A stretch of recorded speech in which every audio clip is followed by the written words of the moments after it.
Hey guys, here I am back in the kitchen for you. I'm doing a demo of my cassava chips for you because I've been loving them, and I have some little tips as I've done them. I've figured out a few things that make it easier for me, so I thought I would share it with you. So here we go.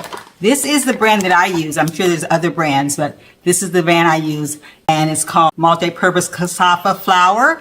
Okay, and I get it from Sprouts, but I'm sure it's everywhere. Find it, or whatever brand you want to use is fine. I'm sure it's on Amazon and everything else. Okay, I have the recipe in the meal prep mini course, but here it is with my 1 cup of flour I've already put in here, measured it out for you. And then I'm going to take it's really simple, guys. I'm going to take my salt, and I put chia seeds in there because I like it. And I have garlic powder. Now, I've tried it with garlic powder, with onion powder. You can switch up and do whatever you want, or you don't have to put any of that. You can just put the salt in there. So fool around with it and do what you want. But this is what I like. So I'm going to already measured it out. I think it's a quarter teaspoon of salt and a half a teaspoon of my garlic powder and a half teaspoon of the chia seeds. But do what you want with that. Just figure out what works for you. So I put that in there, and then I just stir that up, just mix that up. I use my little whisk thing, but you can just use a spoon or whatever, but just, mix it up. The dry ingredients, got that going there. And then I'm going to put my avocado oil. So I have 2 tablespoons of avocado oil here that's already measured out for you. I'm going to pour that in there. Do not forget that, because I've forgotten it before. Man, it's a little hard. It's a little too hard. So that is important that you put the avocado oil or the oil of your choice in there. I like avocado oil though. Okay, so I did that. The other thing is water. So it has to be warm water. I like to just put a pot of boiling water on there. You only need probably at max 1 cup of water, but I boil a little more than that because depending on exactly how I measured out the flour, it may not be quite enough water. Well, I'll show you what I'm doing there. So I'm going to go get my water off the stove.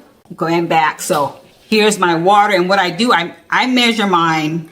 I use about 3/4 cup, but I measure like a half a cup first, and I just pour that all the way in there. So I pour the half a cup in, and then I measure out another 1/4 of a cup that I saved, and this part I'm going to slowly drizzle it in as I'm stirring and kneading it as I need it, because you don't want it to be too sticky, don't want it to be too dry. And so that's the part where I want to make sure I showed you. So all of that is in there, the half a cup of water with the oil and the salt and spices. And then first I just stir it up I use a fork.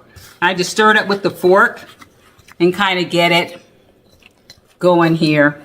It looks like, how you do batter, crust, pie crust mix, kind of like that. Same kind of thing.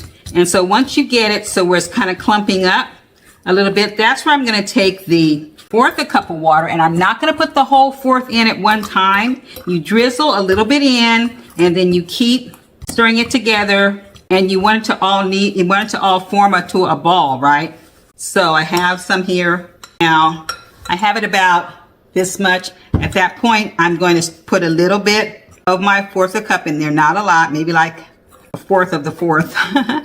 Stir it more because you don't want it to get too sticky. You want it to be a good consistency, so you don't rush it. You pour a little bit at a time, so I'm just adding a little bit more.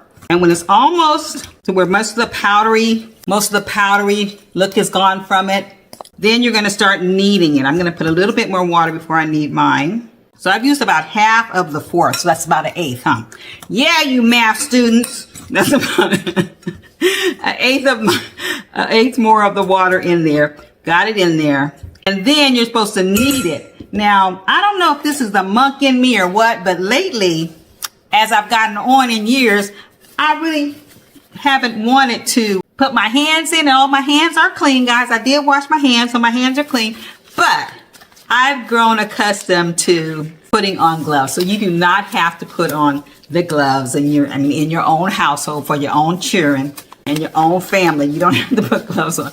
But I just kind of like it that way. So then I get the gloves on and start. And I can tell when I put the gloves on here that I do need a little more water because I still feel some of the powdery things. So in this case, I did use all of my 1/4 for this batch. Sometimes I do, sometimes I don't. And it looks like I'm still going to need a little bit more water, which is why I cook like a pot. Like I have like this much, and so I cook like a pot of it so I don't have to be trying to reheat some water at the last minute because it looks like on this batch, and like I say, on the different batches depend on how much of the 1 cup, how exact of the 1 cup, or if I got a little over 1 cup or whatever, you may need a little bit more water. So in this batch, I am using a little more water, but you don't want to put a lot of water in there because when you knead it together, you have to put a little bit at a time because when you knead it together, as you're kneading it, it's going to make it stick together. And so now I'm kneading it like this to get that dough consistency. And as you can see, it is all starting to come together, and you want the bowl to be clean. So you just keep kneading, kneading, kneading, kneading. You can see how the bowl is getting clean. I'm getting all the dough and the flour kneaded together. So now we have this ball. And what I've done lately, at first I was rolling this whole thing out, but the thing is with your chips, you want it to get thin. So what I've done lately is I've put it in two balls, and done it twice so that when I roll it, I'm going to show you, so that when I roll it, I can let it spread out thinner on my tray, okay? So I got my 2 balls here. Now you're going to use parchment paper. So I'm going to take this parchment paper, and the first thing I need to do is I need to brush a little bit of oil. So I have some little extra oil in here. Put my brush in here. I'm going to lightly brush the parchment paper with oil, okay? You need to do that because you don't want the dough sticking and stuff. Okay, so when I lightly brushed it with oil, then I'm going to take one of my balls. I'm going to put it on here. And then I can take another piece of parchment paper, a second piece, brush some oil on that as well. And then that's going to, and I use altogether here, I've used about a tablespoon, or kind of like a heaping tablespoon of oil to brush on there. Okay, got that on there. Now I'm going to take that and you're going to put that on top of the ball here. So I have it covered with a second sheet of parchment paper. I'll press it down. I'm going to stand up so that I can hold better. And then you're going to roll. Now here's the deal. For me, the middle part of the dough, when I make it into the layer, is always thicker than the edges. So I really try to get the middle part pressed down and thin before I start rolling. And then you're going to roll this out.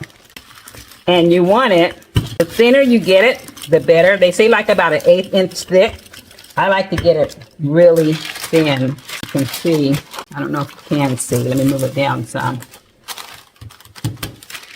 And you can also use your hands too, but mostly it's going to be the rolling pin.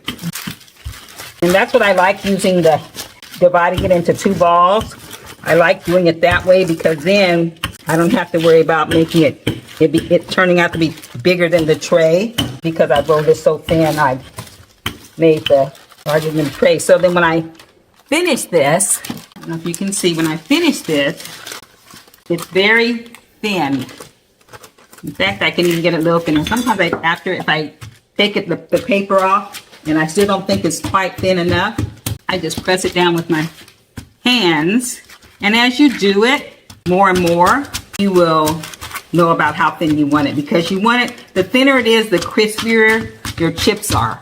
The most important thing is the one in the center of it, to get that thin as well. Okay, then I take my tray.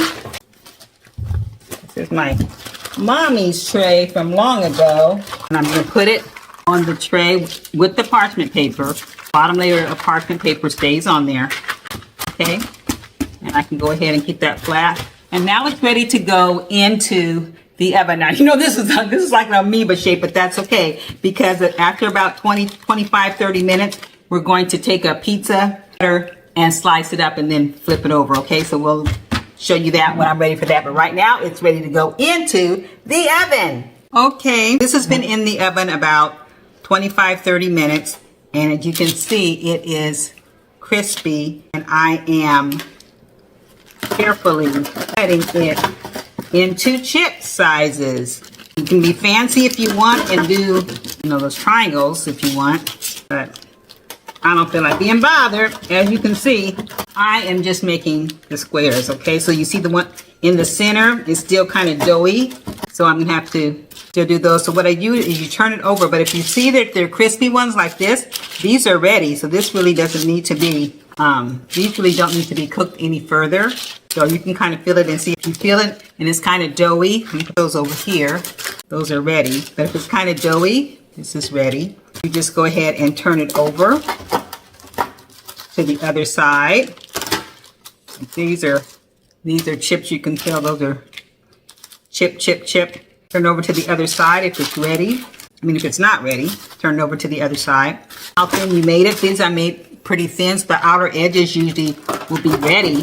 And on a good day, the middle will be just about ready as well. But I see some of these, this is pretty thin, but some of them, when I pick them up, I can tell that they're still a little doughy. These are definitely crispy. You can see those crackling up. These are cracking up as I speak. So that's how you do it, guys. This is all thinned out. So actually, I don't have too much more. I only have a few more that actually didn't get totally done. That's because I pressed hard in the center to try to get that center thin when I first got started. So I'll put all those in here. And so this will go back into the oven for a few more minutes to cook for about another 10 minutes or so. But carefully look over it, look at it, so you don't want to burn them. So look at them and you want to make sure that you check them. I put it in for about another 10 minutes, but I check them every 3 or 4 minutes to make sure I'm not burning them and they're crispy, because depending on your oven, the time will vary. Okay, so that's how you do that, guys.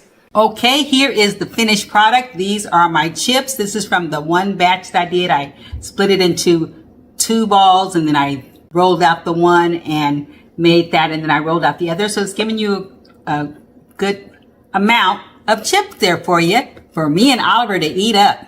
Tasty too. I hope you try it.